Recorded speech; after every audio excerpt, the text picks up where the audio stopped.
So it's full time, and Celtic have won 3-1 and are crowned champions of Scotland for the fifth season in a row. Commiserations to Hearts and all of the Hearts supporters.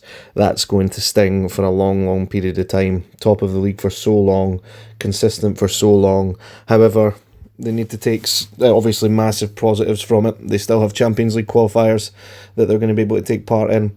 And this was year one of a 10-year plan from Tony Bloom as well. So you would think that Hearts are going to try and kick on from here and be making a 2-horse race, a 3-horse race from now on, or even make themselves that number one spot themselves next season or the seasons after. You would also imagine that Celtic will strengthen as well. They have got it over the line, but it's been by the skin of their teeth, and the Celtic board are going to have to invest a lot better. In terms of how the game went, Celtic came out the traps with a lot of intensity. In fact, we almost had a goal in the first minute of the game. Alistair Johnson sent a ball across Steinwender, who I thought for the most part today was excellent. He got in the way of the cross and blocked it. Hearts were resolute defensively for large spells of the first half. The first shot on target was a nothing shot from Sebastian Tenekte from the outside of the box. Trusty was really poor in the first half. He was just so slow. Engels also poor. And the opening goal comes from a corner. Hearts have been the kings of set pieces this season, and they get their 26th goal of the season from a set piece. Lawrence Shankland done mark to the back post. Sinisalo should do a lot better at trying to clear the cross, and at that point Hearts fans were in dreamland.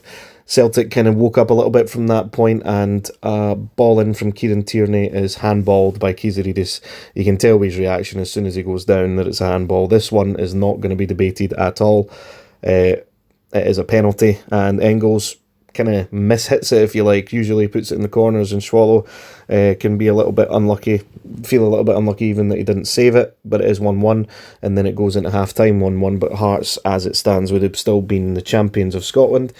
Celtic come out in the second half, and it's still ponderous. A change is made, though, to get Kelechi Iheanacho up top by taking Sebastian Tenekte off and putting Dyson Maeda out wide.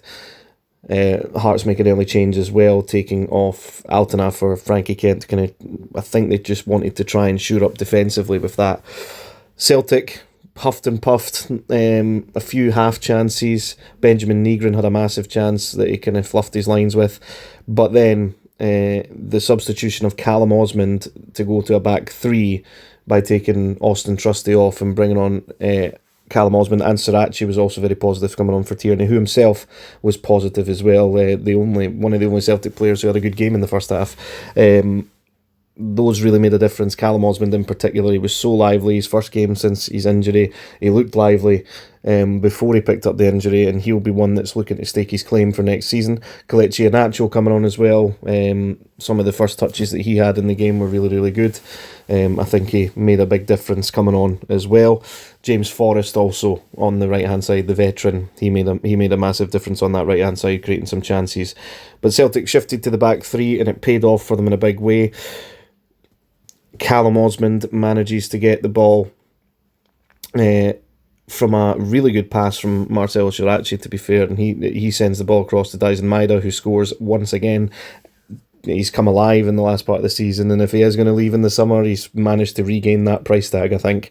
The goal was originally given as offside. Maeda nicked in just before Swallow, as you can see there. The goal was originally given as offside, but you saw in the replay that Callum Osmond was a mile onside, and so was Dyson Maeda, so everybody who saw it on TV knew that it was going to be given as a goal, and Celtic were going to take the lead. Celtic then immediately made a substitution to take Negron off and bring on Dane Murray to switch back to the back four, and then Hearts started sending balls forward. Even Stuart Finlay and Frankie Kent ended up top at one point, trying to create some chances. And with 8 minutes added, because there was a few injuries with how much Hearts were putting into the game, Benny Beningame pulled up with a hamstring injury, for example. Kabori was the same. They gave everything, the Hearts players today, and it showed with how much they ran into the ground. They were huffing and puffing, nothing really coming of it to trouble Sinisalo. And then the big moment comes that seals the deal, where Swallow goes forward, 1 minute left. The ball's hooked forward. Celtic managed to win the ball and pass it forward to Callum Osmond, who seals the deal for 3-1. He deserved the goal with how good he was coming on. Unfortunately, we did get pitch invasion after that. I understand that the emotions are going to be obviously very high, given all the circumstances. The best title race we've had in Scotland for a long time. Hopefully it continues going forward, but the pitch invasion meant that the whistle went. It probably would have gone anyway. Hearts needed to score twice in less than a minute's added time to be able to win the title. So, it doesn't make a difference. It still doesn't excuse it. Elsewhere, Rangers managed to show up and win 5-2 on the final day, so they don't lose all 5 games in the split, but Yusuf Chamiti scores a hat-trick. Maybe that'll be his final game for Rangers if they decide to cash in on him. We'll see how Rangers kick on for next season. And Motherwell secured that 4th place spot after beating Hibs 1-0, despite the fact they went down to 10 men. Obviously, we still have 2 big games to cover as well. The Championship playoff between St Mirren and Partick Thistle, and then the Scottish Cup final between Celtic and Dunfermline. Celtic will hope to make that a cup double, and Rangers will be hoping that Celtic win that so that they can get Europa League football. And then, of course, is the World Cup after that. Thank you very much for watching. If you are new around here, please consider checking out some of the other content on the channel. I'll also be reviewing each club's season and also be reacting to my pre-season predictions as well to see how many I got right and how many I got wrong. Some of them are quite embarrassing. But again, if you are new around here, please consider checking out some of the other content on the channel. Congratulations to Celtic, commiserations to Hearts, and hopefully we have the same kind of season next season.